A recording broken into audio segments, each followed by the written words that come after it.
Orang baik dalam pandang Allah ciri-cirinya ada. Yang pertama, hatinya terbebas dari kesyirikan. Dia tidak takut kepada siapapun, kepada apapun, kecuali kepada Allah. Dia tak pernah meminta kepada siapapun kecuali kepada Allah. Dan dia tak pernah berharap kepada siapapun kecuali kepada Allah. Semakin besar harapan kita kepada makhluk, maka semakin besarlah kekecewaan yang akan menghantam kehidupan kita. Maka berharaplah hanya kepada Allah. Yang kedua, orang baik dalam pandang Allah, kehidupannya 24 jam, ujung rambut sampai ujung kaki, bangun tidur sampai tidur lagi, dia hidupkan sunnah Nabi sallallahu alaihi wasallam. Allahumma shalli ala Muhammad. Yang ketiga, orang baik dalam pandang Allah, salatnya khusyuk wal khudu'. Laki-laki tertib berjamaah di tempat azan dikumandangkan, perempuan mesti di awal waktu. Ini ibu-ibu ini punya tamu bulanan. Kalau kalian semua menunda-nunda waktu sholat gara-gara sinetron, gara-gara masak, siap-siap tercatat dosa meninggalkan sholat dengan sengaja, karena tamu datangnya tiba-tiba. Subhanallah. Yang ketiga, yang keempat lagi ya. Yang keempat, orang baik dalam pandang Allah, dia haus akan ilmu, dia cinta kepada ulama, dia tak pernah menghina ulama. Hati-hati Pak. Orang yang suka menghina ulama, jangan bermimpi anak jadi ulama. Ulama dagingnya beracun, tolong jangan pernah menghina ulama. Binasa kita Pak. Apalagi memfitnah ulama. Cintai ulama. Sekurus-kurusnya ikan pasti ada dagingnya. Segemuk-gemuknya ikan pasti ada tulangnya. Ambil dagingnya, buang tulangnya. Ambil yang baik, buang yang buruk. Ambil yang jernih, buang yang keruh. Begitu cara kita memandang ulama. Seperti Allah memandang hambanya. Seringkali Allah memandang hambanya gara-gara satu kebaikan hambanya, Allah hapus semua keburukan. Tapi kenapa kita jahat? Satu keburukan orang kita lihat, kita hapus semua kebaikannya. Apa kita Pak? Anjing Pak, dikasih makan 1 kali, kemudian dilempar 9 kali, dia tetap ingat, ini pernah ngasih saya makan 1 kali. Ini manusia pernah dikasih makan ribuan kali, disakiti 1 kali, dia lupa yang 1000 kali. Dia ingat 1 kali. Maka hadirin sekalian, kadangkala anjing pun bisa lebih baik dari manusia. Manusia ini kalau mati rusak imannya, rusak akhlaknya, lebih hina dari binatang. Kalau anjing mati habis masalah.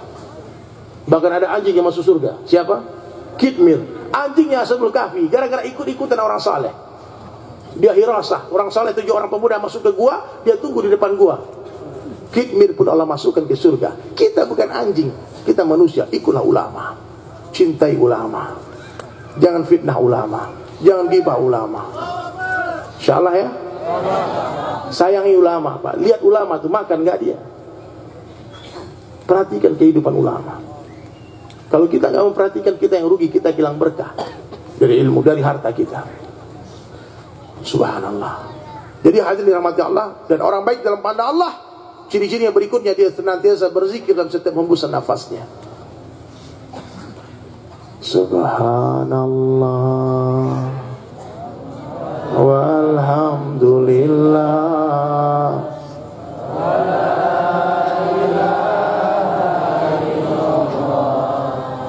wallahu akbar. Semuanya ayo. Subhanallah walhamdulillah wala ilaha illallah Allahu akbar. Subhanallah walhamdulillah wala ilaha illallah wallahu akbar. Masya Allah. Dengan berzikir hati menjadi tenang. Satu subhanallah, Allah tumbuhkan satu pohon di surga. Seluruh ahli surga akan menyesal, kata Nabi sallallahu alaihi wasallam. Apa yang mereka sesalkan? Waktu-waktu yang mereka lalui di dunia tanpa zikrullah. Maka berzikirlah dalam setiap hembusan nafas. Afdalul zikr, sebaik-baik zikir, la ilaha illallah, la ilaha illallah, la ilaha illallah, La ilaha illallah. La ilaha illallah. La ilaha illallah. Banyak-banyak ucapkan ini. Tidak perlu ruqyah-ruqyah. Itu ruqyah terdahsyat. Katakan tak ada berkuasa selain Allah. Setan, jin, hantu belau kabur. Ya. Banyak-banyak ucapkan la ilaha illallah. Lalu orang baik dalam pandang Allah, akhlaknya tinggi, azimah. Dia suka membalas kejahatan orang dengan kebaikan. Kalau kita salah, kita minta maaf, itu biasa. Yang luar biasa itu orang salah kita minta maaf. Bisa nggak kira-kira gitu? Tolong Pak, jangan hati dikotori dengan dendam, dengan hasad, dengan iri, dengki. Hasad. Gak suka lihat orang maju, gak suka lihat orang sukses, gak suka melihat orang menang, gak suka melihat orang berjaya. Hasad ya. Lihat mobil orang bagus, hasad ya. Gak boleh. Bersihkan hati. Satu ketika Nabi SAW di hadapan para sahabat bertanya, maukah kalian melihat Ahlul Jannah? Mau ya Rasulullah. Masuk seorang laki-laki sahabat tua, dengan jenggotnya masih meneteskan air bekas wudu. Dia pegang sendal dengan tangan kirinya, dia langkahkan kaki kanan masuk masjid, kemudian dia letakkan sendal dan dia sholat 2 rakaat. Kata Nabi, dia ahli surga. 3 kali Nabi katakan orang ini ahli surga, sahabatnya ahli surga. Sampai satu orang sahabat minta izin untuk nginap di rumahnya dia. Izinkan aku bermalam di rumahmu. Untuk apa? Untuk mengetahui apa amalan orang ini sampai Nabi mengatakan dia ahli surga. Malam hari dilihat biasa saja, sholat malamnya agak panjang-panjang. Dilihat bacaan Al-Qurannya pun tak banyak-banyak, standar-standar aja, zikirnya biasa aja. Sampai tak penasaran, hari ketiga dia bertanya, apa amalanmu sehingga Nabi mengatakanmu ahli surga? Apa jawaban sahabat tadi? Saya tidak punya amalan apa-apa, tapi saya setiap tidur, semau tidur saya membersihkan hati. Saya berdoa kepada Allah, ini doanya harus diamalkan ini. Ya Allah, coba ikuti. Ya Allah, aku memaafkan seluruh orang yang menzalimiku. Tolong ampunkan dosa-dosa mereka. Orang zalim dimaafkan lalu didoakan ampunan. Hebat orang mukmin. Jangan pelihara dendam. Dendam itu sifat iblis. Jangan sampai hadirin mulia kematian datang tiba-tiba, sementara dendam masih cokol di hati kita. Kita masuk kubur masih ada dendam. Bersihkan hati dari dendam, iri, dengki, hasad, penyakit-penyakit hati. Dengan kalimat apa? Katakan setiap hari, sebaik-baik saya. Udah lupa nih gimana pengajian. Sebaik-baik saya, lebih baik. Seburuk-buruk orang lain, lebih buruk saya. Letakkan diri di bawah rumput. Tinggalkan perdebatan meskipun kita benar. Berdebat dengan orang-orang bodoh mengeraskan hati. Apa kata Imam Syafi'i rahmatullah alaih? Kalau aku berdebat dengan orang-orang bodoh, aku gak pernah menang. Tapi kalau aku berdebat dengan orang-orang alim, aku gak pernah kalah. Jadi kalau ada orang berdebat, Pak, dia yang menang, draw gak mau, itu tanda terbodohnya dia. Ya, tinggalkan. Ada orang kalau kita ajak ngomong agama, bukan iman yang naik, darah yang naik, Pak. Daripada berantem, antum tinggalkan saja. Ucap salam, tegur, katakan I love you, doakan dia. Sudah. Kemudian orang baik dalam pandang Allah, dia ikhlas. Oh, ikhlas adalah puja amal. Ciri-ciri orang ikhlas, dipuji gak senang hati, dibuli gak sakit hati. Hebat kan? Dipuji gak sombong, dibuli gak sakit hati, biasa aja. Bagi dia penilaian manusia gak penting, yang penting penilaian Allah. Apa artinya seluruh dunia memanjang kita, memuji kita, kau orang baik, kau orang soleh, tapi Allah katakan tidak, bagaimana? Ya Pak, stoplah menilai orang. Di dunia ini bukan tempat, jadi kita bukan hakim, Pak. Yang berhak menghakimi hanya Allah saja. Sama orang kita lihat kebaikan, kita sangka baik sama orang. Yang perlu kita suuzon itu diri kita, bukan orang lain. Sama orang sangka baik, dia pendosa, semalam dia bermaksiat. Hari ini kita ketemu, muliakan dia, jangan-jangan dia sudah bertobat semalam. Dan dia menangis. Kalau orang bertobat, bukan hanya ampunan yang akan dia dapatkan, tapi kecintaan Allah. Innallaha yuhibbu mutawwabina wa yuhibbu mutatahhirina. Allah mencintai orang-orang yang bertaubat dan mensucikan diri. Cinta Allah. Maka jangan remehkan para pelaku maksiat. Karena kalau pelaku maksiat satu malam dia menangis, dia bertobat, seketika dia menjadi kekasih Allah. Dia menjadi wali-wali Allah. Hati-hati, Pak. Jangan pernah menghina orang, siapapun dia. Yang terakhir hadirin sekalian, orang baik dalam pandang Allah, dia jadikan dakwah sebagai maksud hidupnya.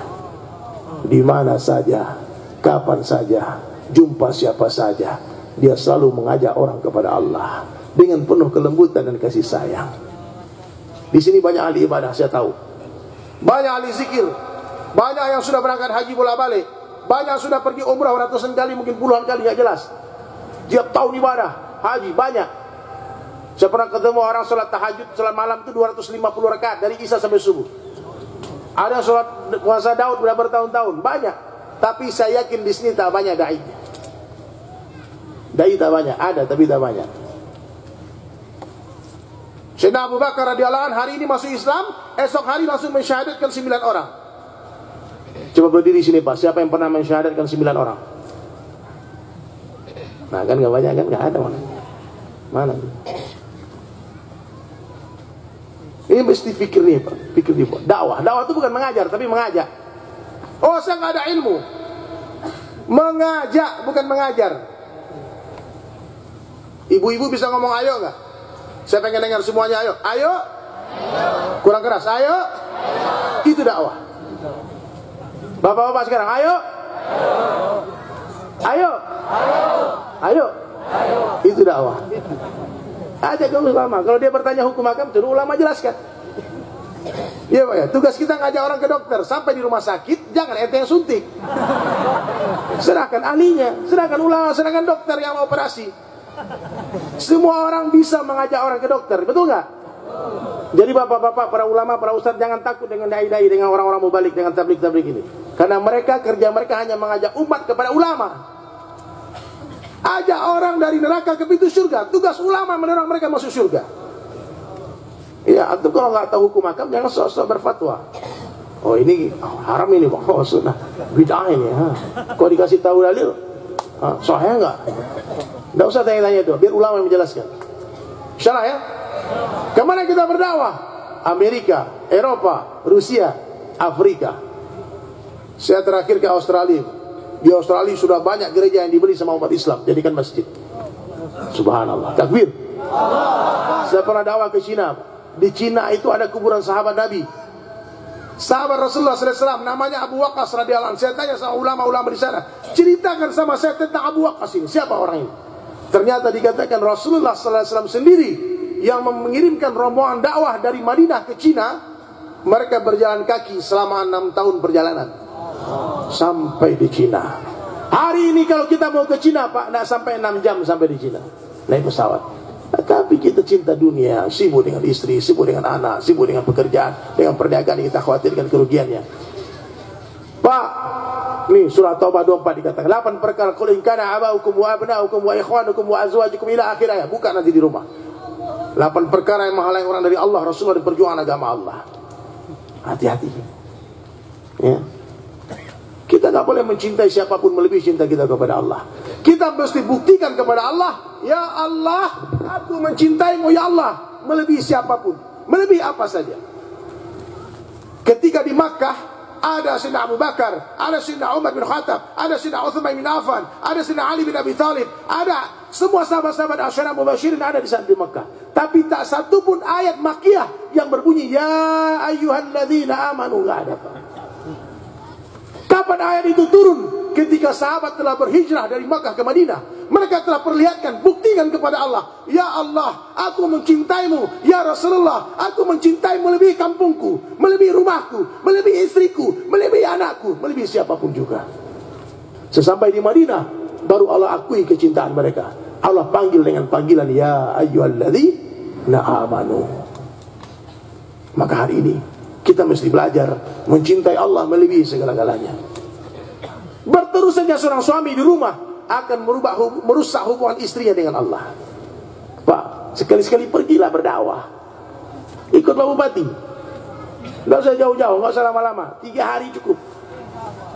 Kemana? Ke masjid. Ibu-ibu nggak usah marah, suami diajak ke masjid. Nanti kalau nggak diajak ke masjid, diajak ke diskotik sama orang, baru nangis-nangis. Pilih mana? Mau ke masjid apa ke diskotik? Ajak ke masjid. Singkong ini keras Pak. Dibungkus 3 hari pakai daun pisang, kasih ragi jadi apa?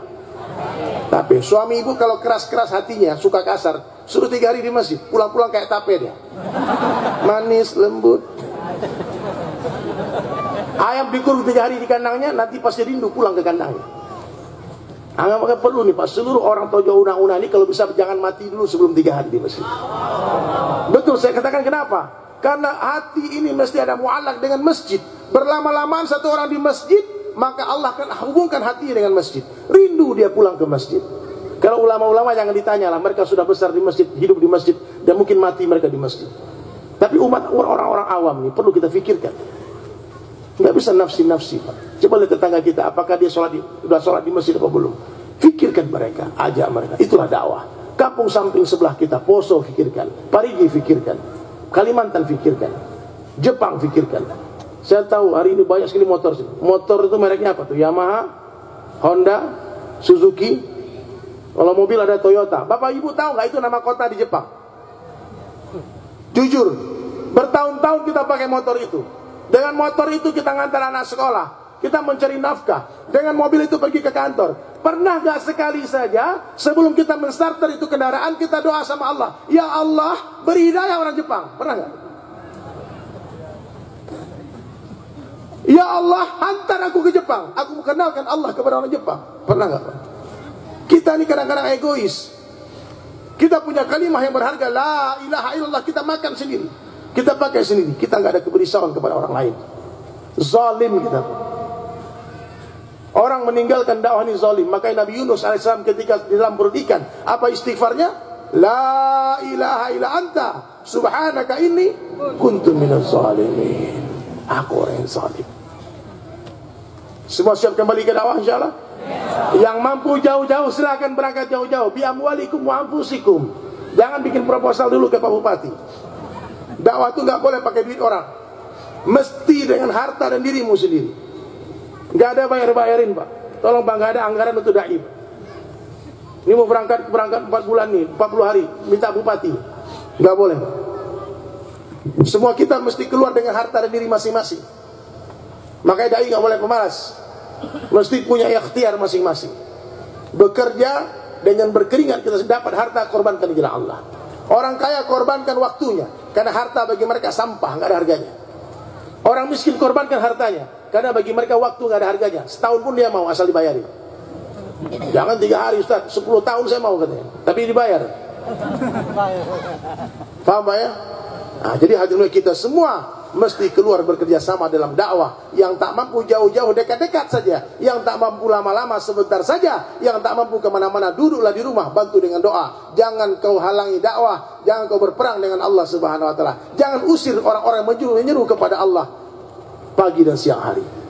Maka nanti insya Allah 12, 13, 14 akan berkumpul ribuan dai-dai dari seluruh Sulawesi Tengah di Ampana, di Tojo Una-Una. Allah pilih tempat ini. Semoga tempat ini menjadi berkah. Amin.